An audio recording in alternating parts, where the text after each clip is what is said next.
This is something that truly happened to me. I laid my daughter to rest 30 years ago. I visited her grave every single Sunday for 3 decades. I could never bring myself to delete her phone number from my contacts. It felt like I would be losing her all over again. Last week, my phone suddenly rang at 2:47 in the morning. Her name illuminated the display. I picked up. A voice whispered, "Mom, where am I?" It was her. My deceased daughter was on the phone, sounding utterly confused and frightened, asking why everything felt so wrong.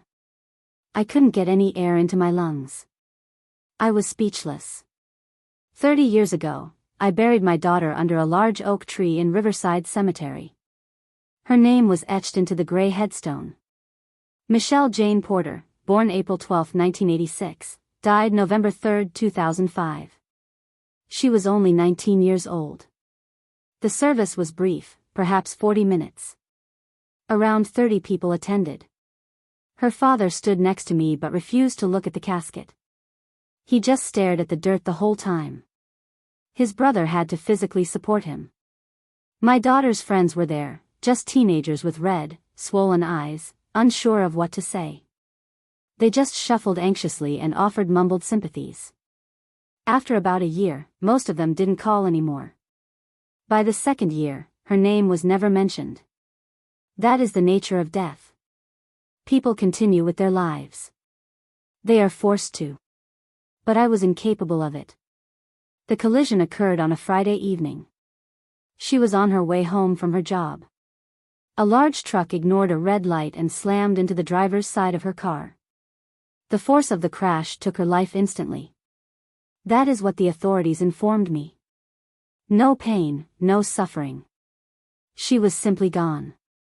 The call came at 11:43 p.m. I recall the precise time because I was halfway through the late news, and I glanced at the clock as the phone rang. An officer explained there had been an accident. He told me I must get to County General Hospital right away. In that moment, I knew. A mother always knows. I drove there doing 90 miles an hour. I didn't even care if I crashed myself. Once I got there, they escorted me into a small, private room. That's when I was absolutely certain. Those rooms are reserved exclusively for the worst news. They allowed me to see her. Her face was perfect, untouched. She looked like she was just sleeping, so peaceful. I reached out and touched her hand. It was still warm. I kept expecting her to just wake up. I stayed in that room for 2 hours, just waiting for her to take a breath. She never did. Her father arrived later and let out a scream. He screamed so loudly that hospital security came running. He just collapsed. They ended up having to give him a sedative. He wasn't capable of going in for the identification. He couldn't sign any of the paperwork. I handled all of it by myself. I chose the casket.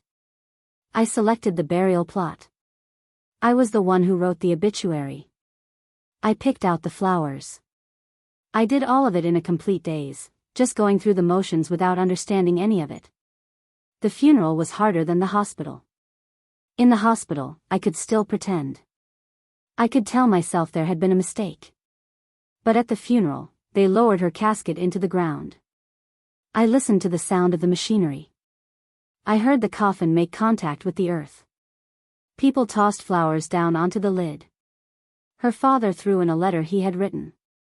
I didn't throw anything. I just stood and watched. I remained there after everyone else had gone. The cemetery workers began filling the grave, one shovelful at a time.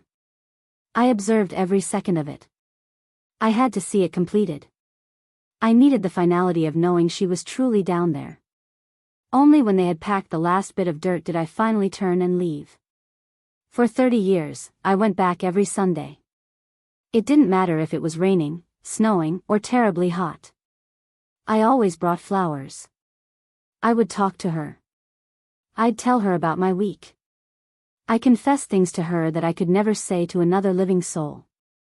Her father stopped visiting after the first year. He claimed it was too painful. He said he had to move on with his life. We divorced 3 years after she passed away. The grief was what ultimately destroyed our marriage. He eventually remarried. He had another child.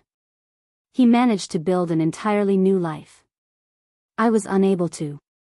I kept her bedroom exactly as she had left it. Her clothes were still hanging in her closet. Her books remained on the bookshelf. Her phone number remained in my contact list. I continued to pay the bill every week, long after the line itself had been disconnected. It was $30 a week just to keep her number active in my phone's memory. People told me I ought to see a therapist. They insisted I needed to let her go. I paid no attention to what anyone said. I simply learned to live my life around the massive emptiness. You never, ever get over the loss of a child. You just figure out how to navigate around the gaping hole they leave in your life. You learn to function again. You go to your job. You manage your bills. You put on a face and pretend you are okay, but you are never truly okay. Every birthday that goes by without them is a form of torture. Every Christmas, every single milestone they will never get to experience. I had to watch as her friends finished college, got married, and started families of their own. My daughter remained 19 for eternity, frozen at that age. A girl who never had the chance to become a woman. I came to accept it. I had no other choice. Death is absolute. That is, until last week, when her number flashed on my phone's screen at 2:47 in the morning. Last week, on September 14th, my phone rang at 2:47 a.m. I was sound asleep. The ringing jolted me awake. I snatched the phone from my nightstand and stared at the display. The name read, Michelle, my daughter's name. Her contact picture looked back at me. It was a photo from her 18th birthday, where she was smiling and so full of life. I just sat there, frozen in my bed, clutching the phone. My heart was pounding against my ribs. The air in the room felt icy. My hands began to tremble so violently I nearly dropped the phone. This was impossible. That number had been disconnected for 29 years. I had held onto it in my contacts, but it was inactive. I had attempted to call it, hundreds of times over the decades. It always went straight to a recorded message stating the number was not in service. But at this moment, it was calling me. The phone continued to ring. 4 rings. 5 rings. I was paralyzed. My thumb hovered over the green answer icon, but I couldn't make myself press it. What if this was some error?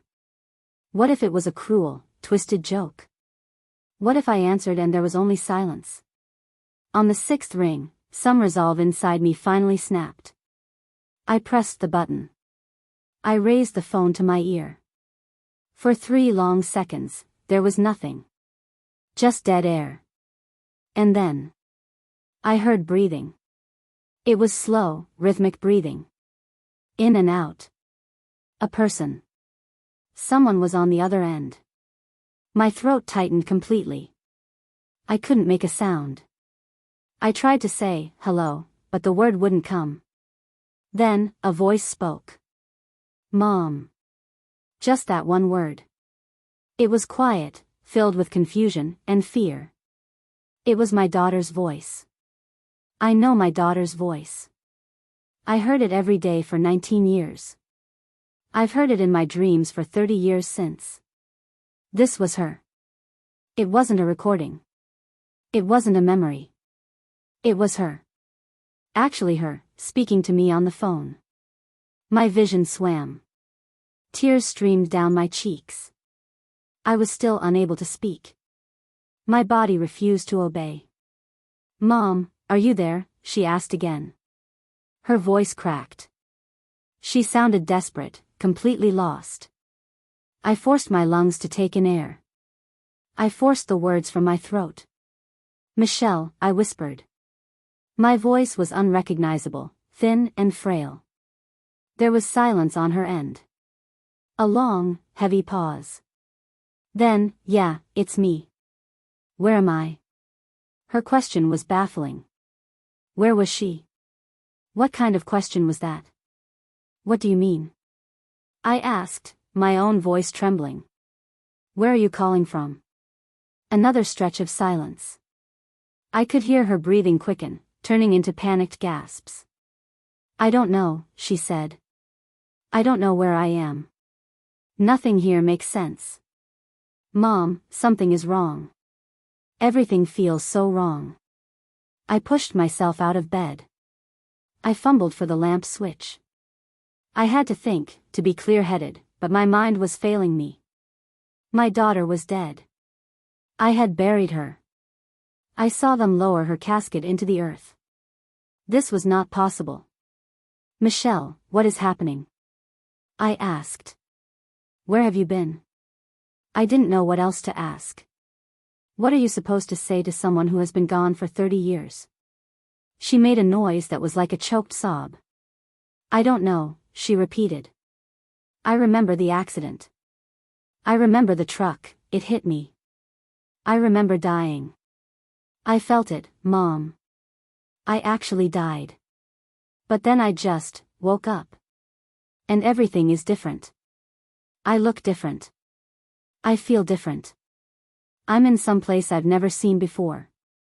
And people, they just walk past me, sometimes right through me, like I'm not even here.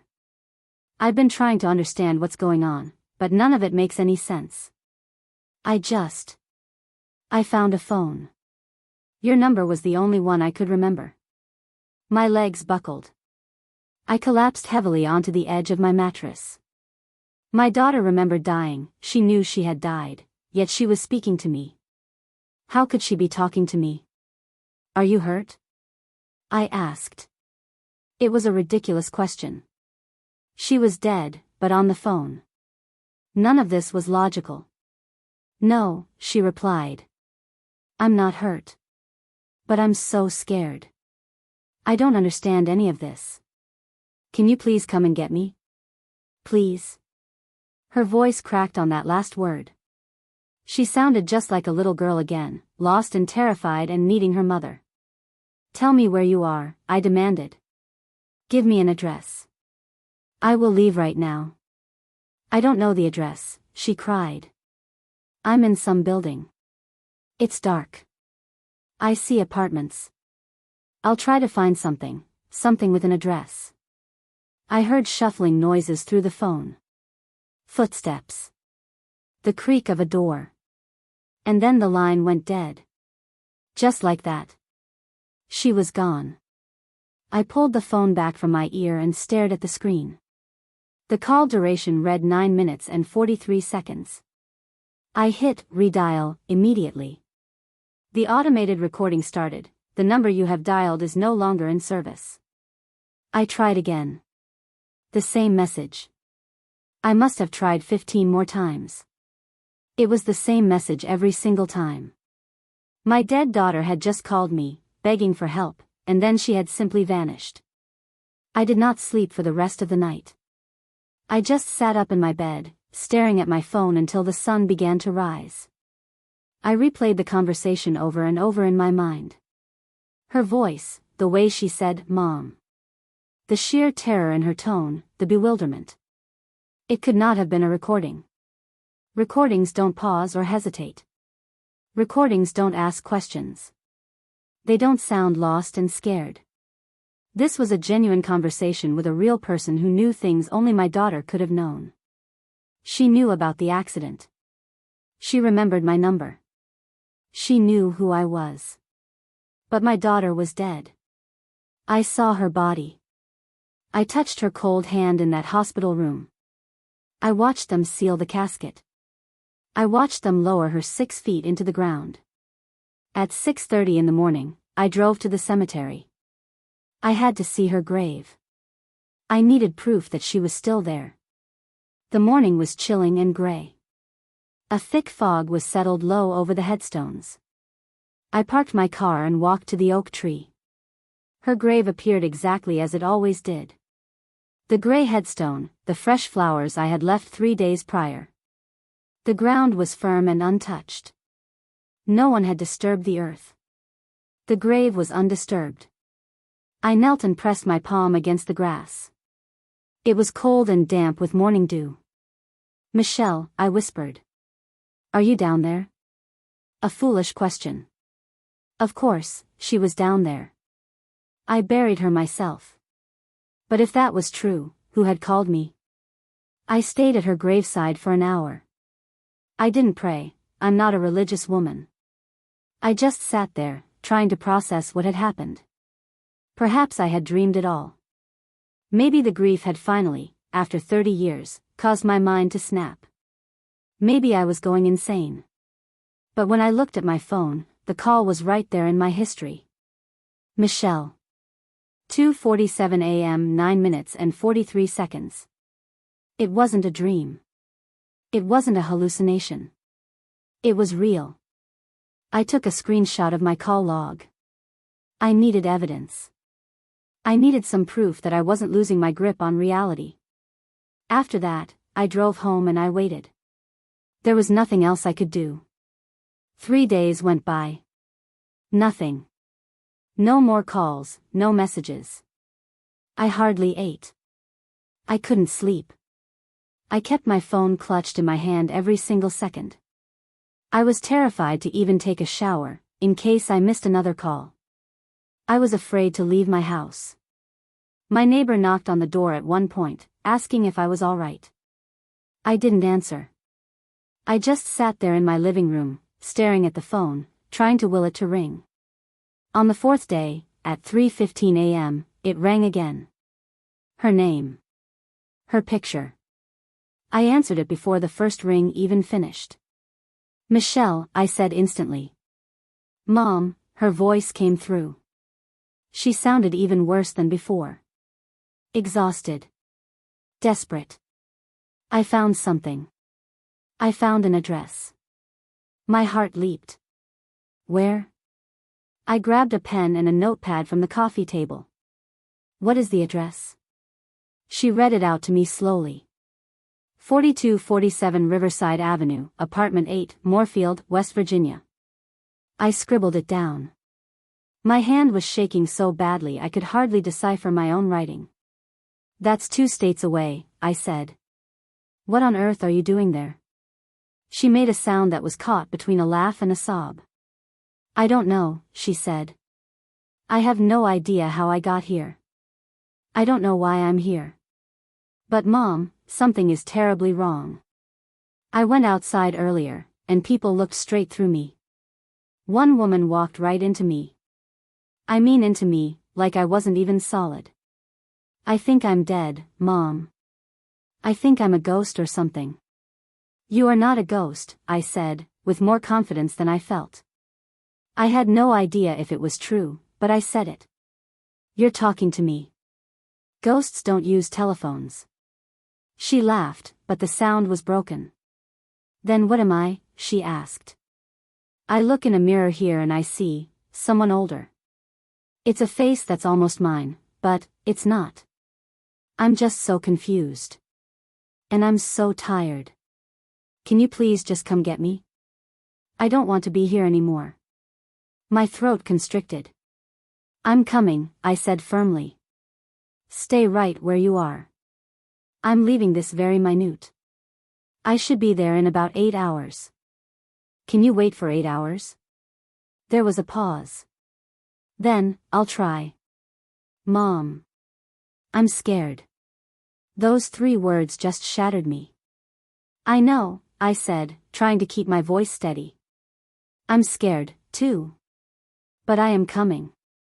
I promise you. The line went dead again. This time, I didn't bother trying to call back. I knew it was useless. Instead, I got to my feet and began packing a bag. I just threw clothes into an overnight bag. I grabbed my wallet and my car keys. I didn't tell a soul where I was going. I didn't bother to call work. I just got into my car and pointed it toward West Virginia. My daughter was alive, somewhere. It was impossible. It was insane. But she had called me. Twice. She had given me an address. I had to discover what was happening, even if it ended up destroying me, even if I was just chasing a ghost, I had to know. Before I left, I did something I knew would sound completely unhinged. I called the phone company. It was 4 o'clock in the morning, but their customer support line was open 24 hours. A woman answered, her voice heavy with fatigue. I gave her my account details. Then I asked her to pull the records from my daughter's old phone number. She asked me why. I explained that I had been receiving calls from it. She placed me on hold. 5 minutes went by. Then 10. When she returned, her tone had changed. It was confused. Ma'am, according to our system, that number has been inactive for 29 years. It was fully disconnected in March 2006. There is no activity on that line at all. No calls, incoming or outgoing, no data. Nothing. That's impossible, I said. I have received 2 separate calls from that number in the last 4 days. You need to check again. She put me on hold a second time. This time, 15 minutes passed. A different voice came on the line. A male supervisor, very professional. Ms. Porter, I've reviewed the account personally. The number you are inquiring about was deactivated nearly 3 decades ago. Our system shows absolutely no recent activity. Is it possible you received these calls from a different number that was spoofed to display incorrectly? I felt a hot flash of anger rise in my chest. I know my daughter's number, I said sharply.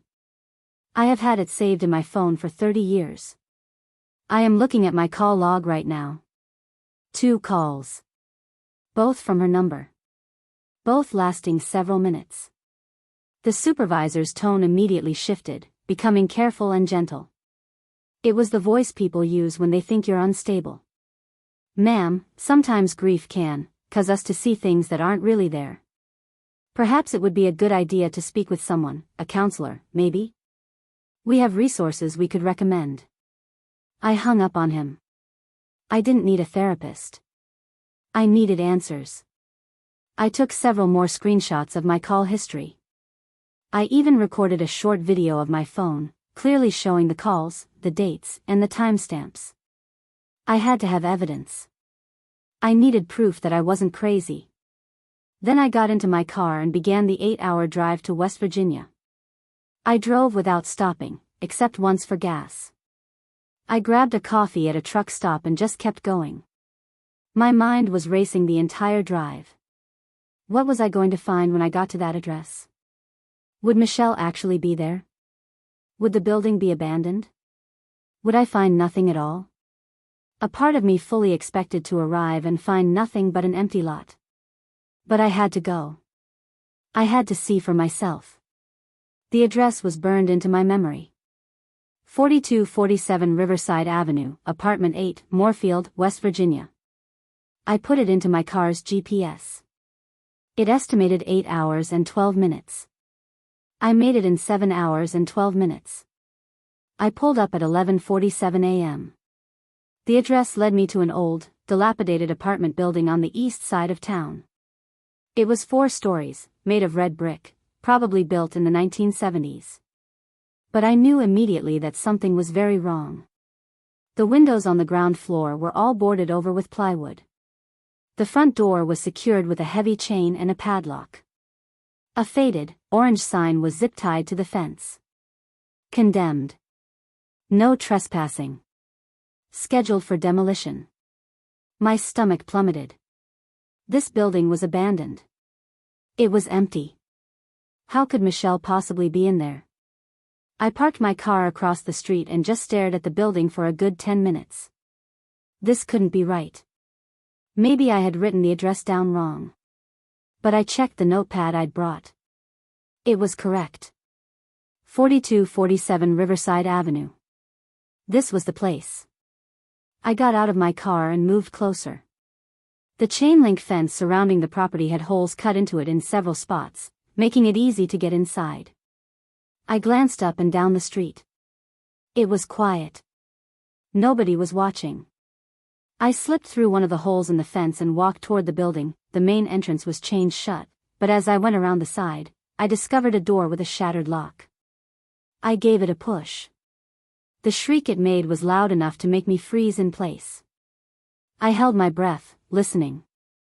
No sound came from within. I slipped inside, into the pitch black. The stench hit me instantly, mold, decay, and stale air.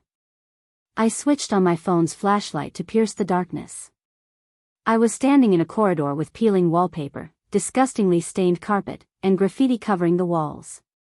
The doors to the apartments hung open on both sides. I moved cautiously down the hall, glancing at the numbers. Apartment 1, Apartment 2, all of them were trashed and empty. Garbage littered the floors, mixed with broken furniture and clear evidence of squatters. This place had clearly been deserted for years, perhaps an entire decade.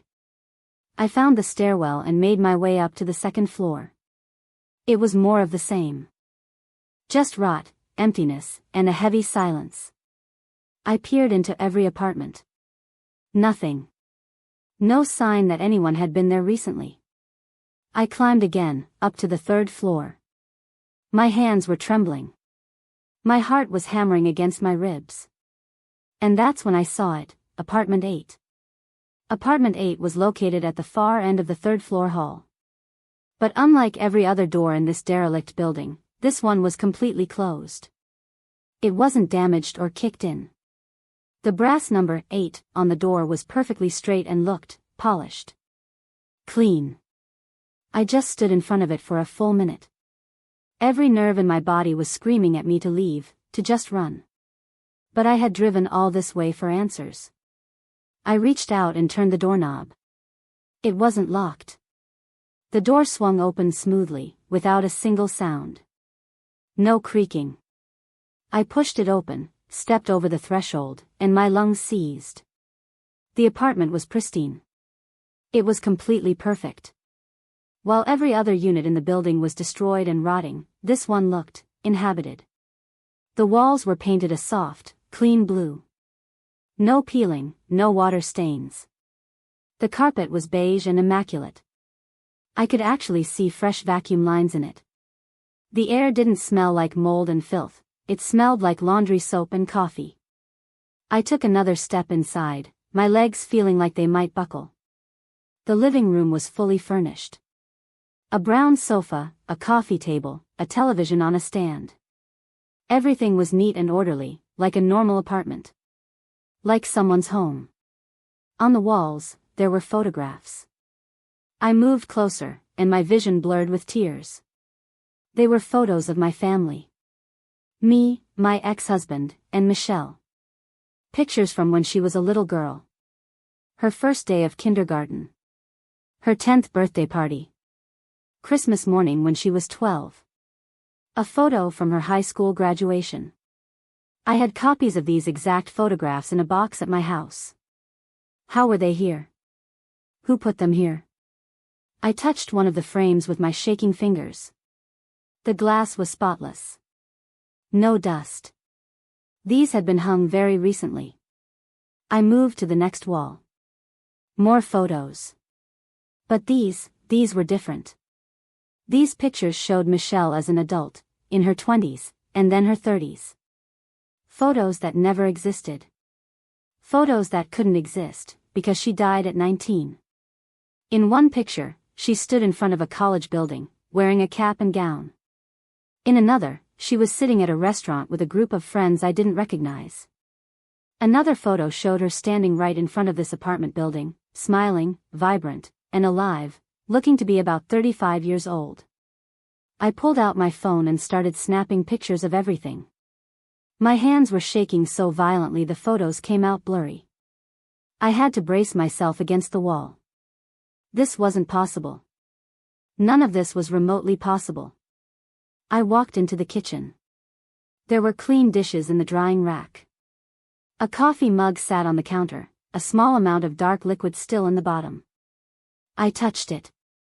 The ceramic was still slightly warm. I opened the refrigerator. It was full of food. Milk, eggs, leftovers in plastic containers. I checked the date on the milk carton. It expired in 5 days. It was fresh. Recent. Someone was living here. Someone was eating here, in a condemned building that was scheduled to be demolished. I closed the refrigerator door and saw a note held to the front by a magnet. My heart stopped cold. The note was handwritten on a piece of lined paper. I recognized the handwriting immediately. It was Michelle's handwriting. The same messy, looping cursive she'd had since middle school. I ripped the note off the fridge and read it. Mom, if you're reading this, I don't know what's happening to me. I woke up here 3 weeks ago with no memory of how I got here. I have ID that says my name is Marcia Powell. It says I'm 38 years old. I work at a factory. I have an apartment and a life I don't remember living. But it's not my life. I remember being Michelle. I remember you. I remember Dad. I remember dying in that accident. I felt the impact. I felt everything stop. Then I woke up here as someone else. 30 years passed, but I don't remember any of it. The people here know me as Marcia. They've known me for years. But I'm not Marcia. I'm Michelle, your daughter. I think I'm supposed to be dead. I think something went wrong. I don't belong here. Please help me figure out what happened. I read the note 3 times, my vision swimming through tears. I folded it carefully and put it in my pocket. Then I walked to the bedroom. The door was half open. I pushed it all the way and looked inside. A bed, neatly made. A dresser with more photos on top. A closet filled with hanging clothes. Women's clothes. Size medium. Michelle wore a size medium. On the nightstand sat a wallet and a set of keys. I picked up the wallet and opened it. Inside, there was a driver's license. The photo showed a woman who looked like an older version of my daughter. The same eyes. The same nose. The same tiny, faded scar on her chin from when she fell off her bike at age 7. But the name on the license said Marcia James Powell. Date of birth, April 12, 1986. The exact same birthday as Michelle. The address was 4247 Riverside Avenue, Apartment 8, Moorfield, West Virginia. I sank down onto the edge of the bed because my legs wouldn't hold me anymore. My daughter died 30 years ago. I buried her. But according to this license, she had been living here under a different name. Living a life she didn't even remember. How was that possible? I pulled out my phone to call the police. Then I stopped. What would I tell them? That my dead daughter is alive, but doesn't remember being alive? They would think I was insane. I put the phone away. I needed more answers first. I had to understand what happened before I involved anyone else. I stayed in that apartment for 2 hours, searching through everything. I found bills addressed to Marcia Powell, going back 5 years. Electric bills, water bills, pay stubs from Moorfield Manufacturing, all showing regular payments, a normal life. In a drawer, I found a lease agreement signed 3 years ago. Marcia Powell's signature, but it looked almost identical to how Michelle used to sign her name. In another drawer, I found medical records, hospital visits, prescriptions, a file from a neurologist. I sat on the couch and read through every single page. The medical records told an impossible story. According to the documents, Marcia Powell had been admitted to County General Hospital on November 3, 2005. The same hospital where my daughter died. The same date. The same night. She had been in a severe car accident. Multiple injuries, head trauma. She was in a coma for 6 days. When she woke up, she had complete amnesia. No memory of her life before the accident.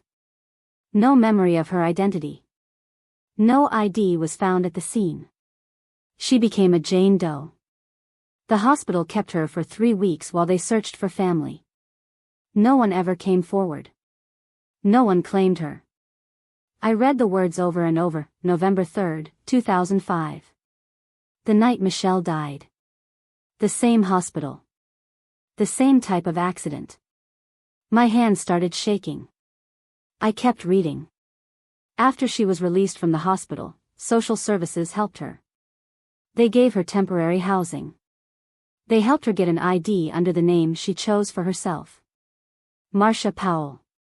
She couldn't remember her real name, so she picked a new one. She got a job. She built a life from nothing. A life as a stranger to herself. The records showed years of therapy, depression, anxiety, trauma from not knowing who she was. But she survived. She kept going. I found a business card clipped to the medical file. Dr. Sarah Chen, neurologist, County General Hospital. I called the number immediately. A receptionist answered. I asked to speak with Dr. Chen. She asked what it was regarding. I didn't know what to say. I need to ask her about a patient named Marcia Powell, I said. It's urgent. It's about a case from 30 years ago. The receptionist put me on hold. 5 minutes later, a woman's voice came on the line. This is Dr. Chen. Who am I speaking with? My name is Eleanor Porter, I said. My daughter, Michelle, died in a car accident on November 3, 2005, at County General Hospital. You treated a Jane Doe the same night. Same accident, same injuries. She woke up with amnesia and became Marcia Powell. I need to know what happened that night. Silence on the other end. A long, heavy silence. Ms. Porter, she finally said. Her voice was careful, uncertain. I remember that case. It was unusual. We had 2 young women brought in from the same intersection within an hour of each other. Both were in critical condition. Both had severe head trauma. One didn't make it. The other survived but lost all memory of her identity. Was there any chance they could have been confused? I asked. My voice was shaking. Could their charts have been mixed up? Could there have been a mistake about which one died? Another long silence. Ms. Porter, are you suggesting that we misidentified your daughter's body? Her tone had shifted, becoming defensive. I'm suggesting something went wrong that night, I said. I'm suggesting the girl who survived might actually be my daughter. I heard papers rustling on her end. That would be impossible, she said. We use fingerprints, dental records when available. We don't make those kinds of mistakes. But you didn't have fingerprints for the Jane Doe, did you? I said. She had no ID, no wallet, nothing. You never knew who she really was. More silence. Ms. Porter, I understand you're grieving, but what you're suggesting is simply not possible. Your daughter was identified by you personally at the hospital. You saw her. You confirmed her identity. She was right. I had identified Michelle's body. I saw her face. But what if I'd been wrong? What if in my shock and grief, I'd made a mistake? What if the girl in that bed wasn't Michelle? Can you pull the records from that night? I asked. Please, I need to see everything. Admission times, treatment notes, everything about both patients. Dr. Chen sighed. Ms. Porter, those records are 30 years old. I'd need permission to release them. I'd need proper authorization. This isn't something I can just hand over. My frustration boiled over. My daughter called me, I said. Twice. From a disconnected phone number. She gave me this address. I'm sitting in her apartment right now looking at her medical files. Something happened that night. Something no one understood. Please help me figure out what it was. The line went quiet for so long I thought she'd hung up. Then she spoke again, her voice softer now. Give me until tomorrow, she said. I'll pull everything I can find. But Ms. Porter, I need you to prepare yourself for the possibility that you won't like what you find. Sometimes grief makes us see things that aren't there. I thanked her and ended the call. Then I sat in the silent apartment, surrounded by evidence of an impossible life. My dead daughter had lived here under a different name with no memory of being my daughter. And somehow, 3 weeks ago, she started to remember. I spent the night in that apartment. I couldn't leave. I sat on the couch, waiting for Michelle to walk through the door, waiting for the phone to ring. Neither happened. At some point, I fell asleep. When I woke up, sunlight streamed through the windows. It was 9:23 a.m. My phone had 6 missed calls, all from Dr. Chen. I called her back immediately. She answered on the first ring. "Ms. Porter, I found something," she said.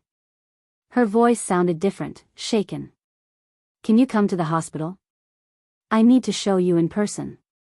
I drove to County General Hospital, the same place I'd gone 30 years ago when they told me Michelle was dead. The same building, the same parking lot. Walking through those doors felt like stepping back in time. Dr. Chen met me in the lobby. She was in her 50s with gray hair pulled back tight. She looked tired, like she hadn't slept either. "Follow me," she said. She didn't make small talk. She led me to a small office on the 3rd floor and closed the door behind us. On her desk were several thick folders and a laptop computer. "I spent all night going through archives," she said. She sat down and gestured for me to sit across from her. "What I found doesn't make sense, but you need to see it." She opened the first folder and spread papers across the desk.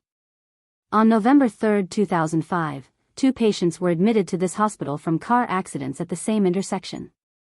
Patient A arrived at 11:52 p.m. critical condition, massive head trauma, multiple internal injuries.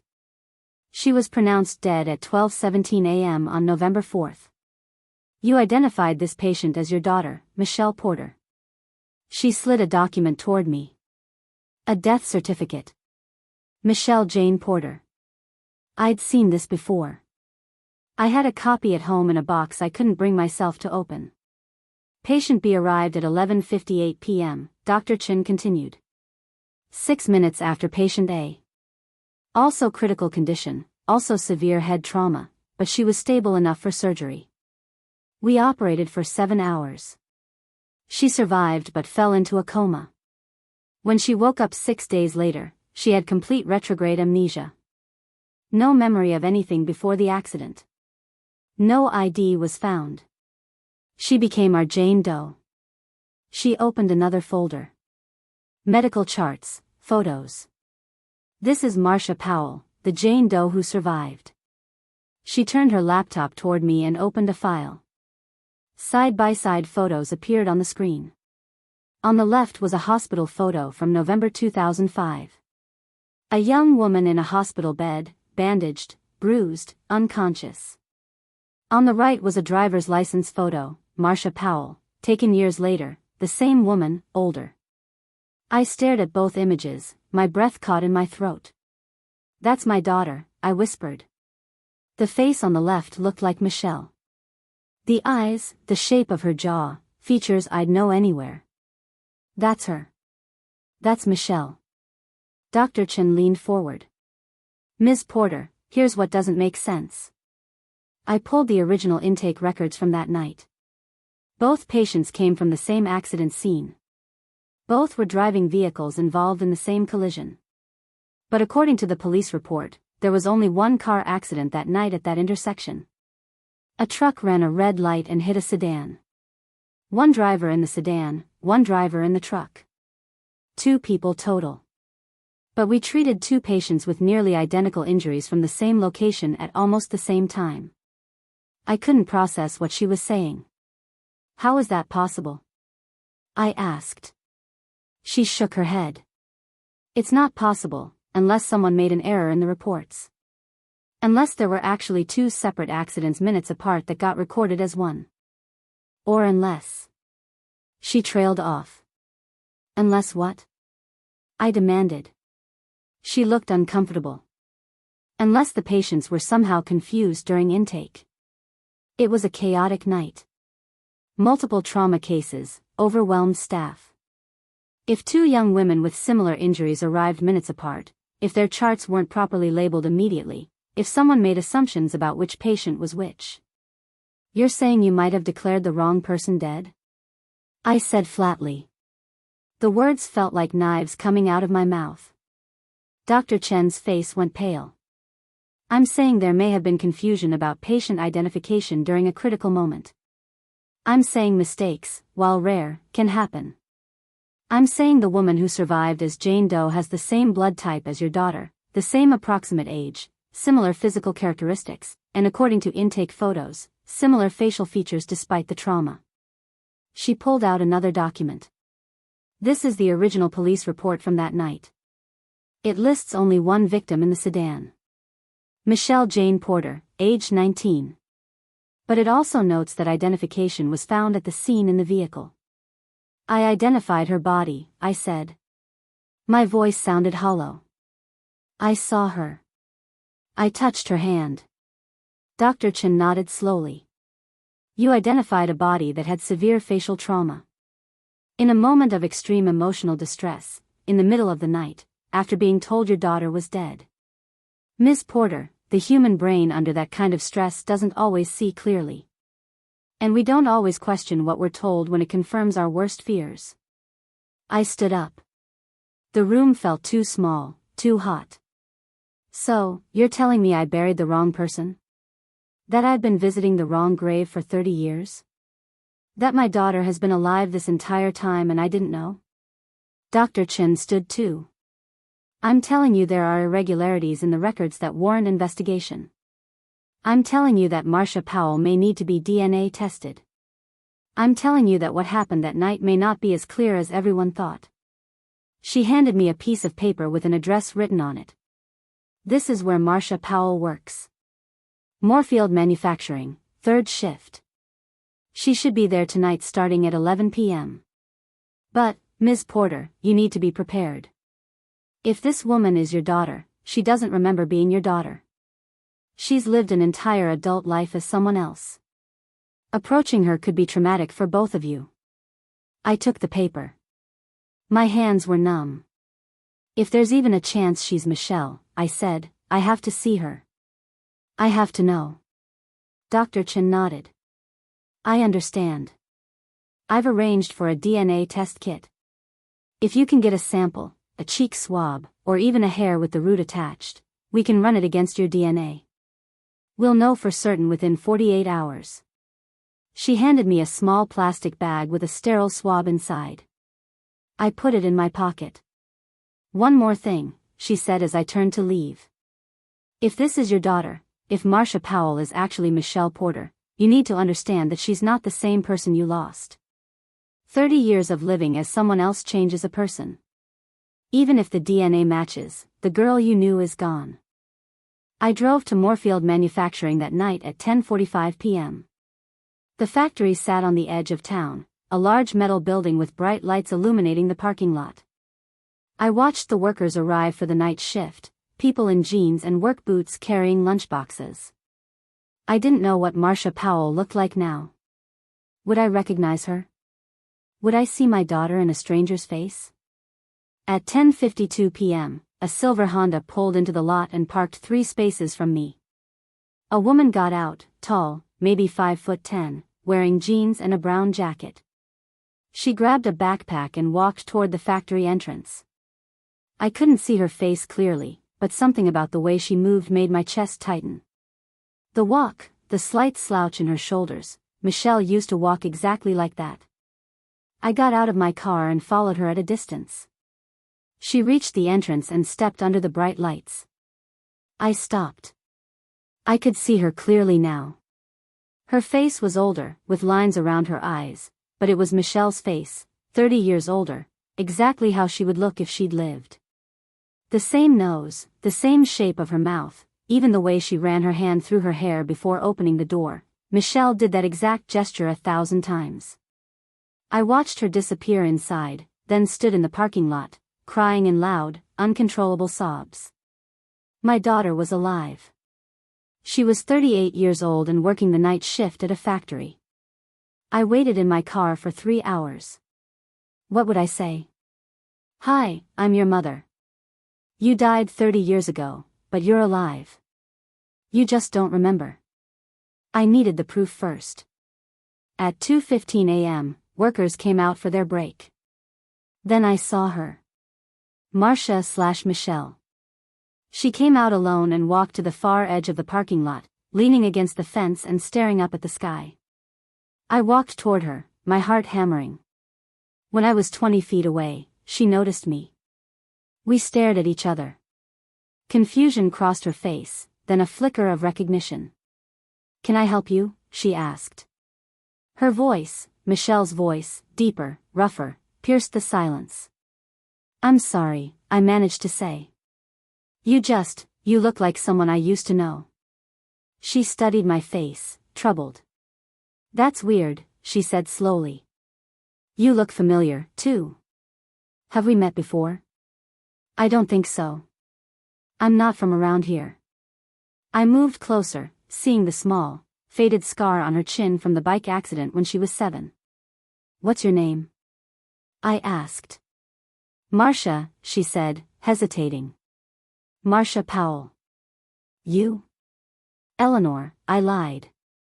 "Eleanor Williams." "This is going to sound crazy," she said. "But I feel like I know you, like I've seen you before. I've been having these weird dreams lately. Vivid ones about a life I don't remember living. My therapist says it's my brain trying to fill in the gaps from my amnesia. Lately, the dreams have been intense. I see people who feel like family, and there's this one woman who keeps appearing. Older woman, always sad, always watching me.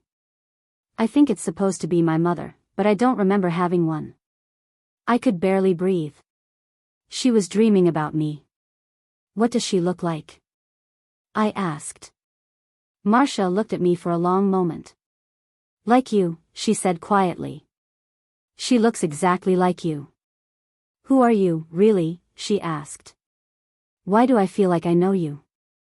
"I lost someone a long time ago," I said. "Someone who looked like you. I thought I saw her in your face. I'm sorry for bothering you." I turned to leave. "Wait," Marcia called out. "What was her name?" "The person you lost."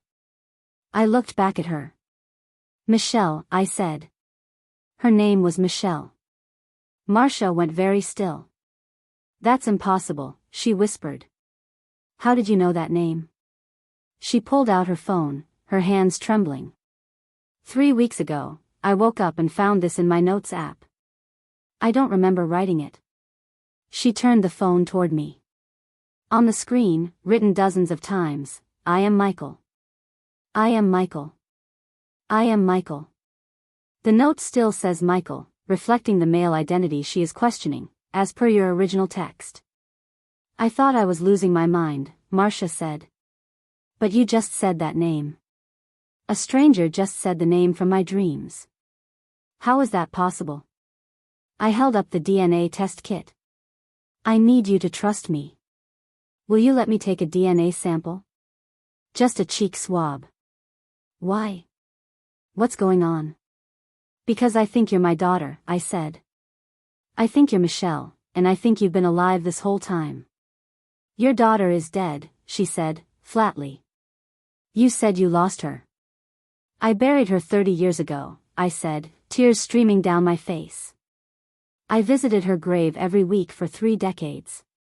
But 3 weeks ago, she called me twice from a disconnected number.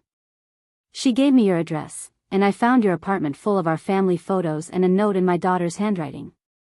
"That's not possible," she said, her voice shaking. "Then prove me wrong," I said. "If I'm right, if you're Michelle, don't you want to know?" "I died," she whispered. "I remember the accident, the impact, everything going dark. I remember feeling my life end." "So do I," I said. "But what if we were both wrong? What if something happened that night that no one understood?" Marcia closed her eyes. When she opened them, they were wet. "If I'm really your daughter, that means I lost 30 years. Her voice broke. "How do I come back from that?" "We figure it out together," I said. "Please, let's find out the truth." She nodded. "Okay." I took the sample, sealed the swab, and put it in my pocket. 48 hours, I said. A doctor at County General Hospital is running the test. "What do I do until then?" she asked, wrapping her arms around herself. I gave her my number. "What do I call you?" she asked. "Whatever feels right," I said.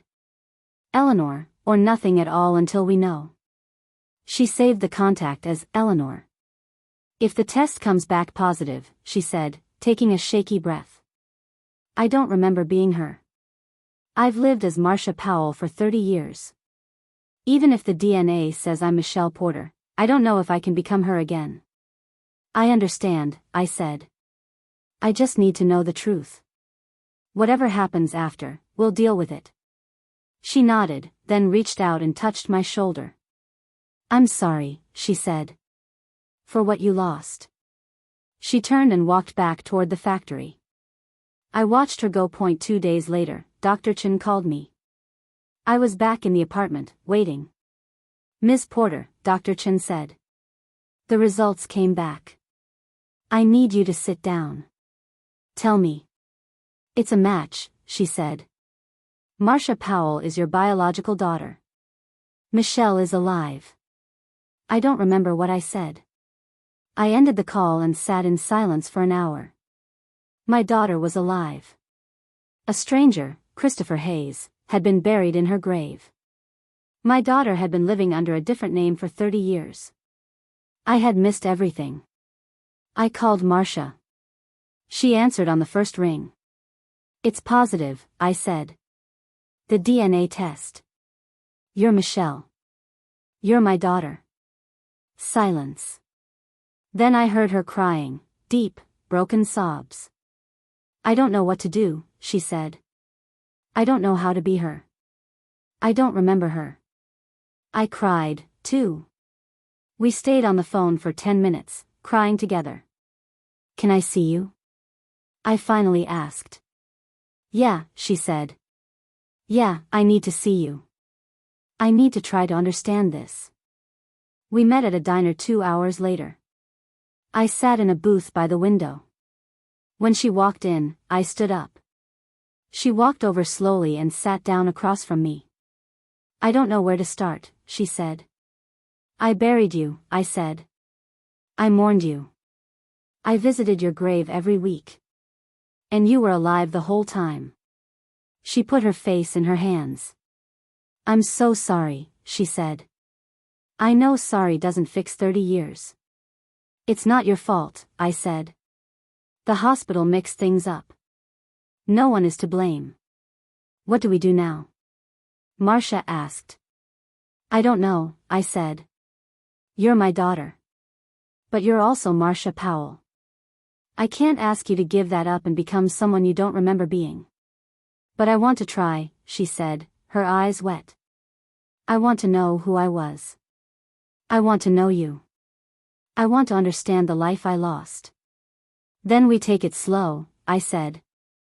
We spend time together. We figure this out one day at a time. She reached across the table. I took her hand. It was rougher, bigger than I remembered. Keeping bigger and rougher from the original text, as Marcia may still have traits associated with her physical job. But when I held it, I felt my daughter's hand in mine. I told her about her childhood, her first words, her dreams of college. She listened like it was a story about a stranger, but sometimes recognition flickered in her eyes. We exchanged phone numbers properly this time, Eleanor Porter and Michelle Porter, mother and daughter. Over the next 3 weeks, we met every week. I contacted the cemetery. The body buried there, Christopher Hayes, was a runaway with no family. He'd died in my daughter's place and been buried under her name. I had his remains moved to a proper grave with his real name on the stone. The call stopped after the DNA test came back. Michelle's number never rang again. Whatever impossible thing had reached across 30 years to bring us together was finished. I had brought her home.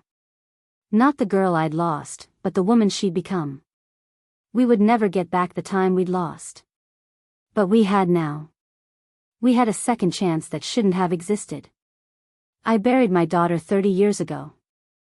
I thought she was gone forever. Then she called me from beyond death and said she was just lost. And I brought her home.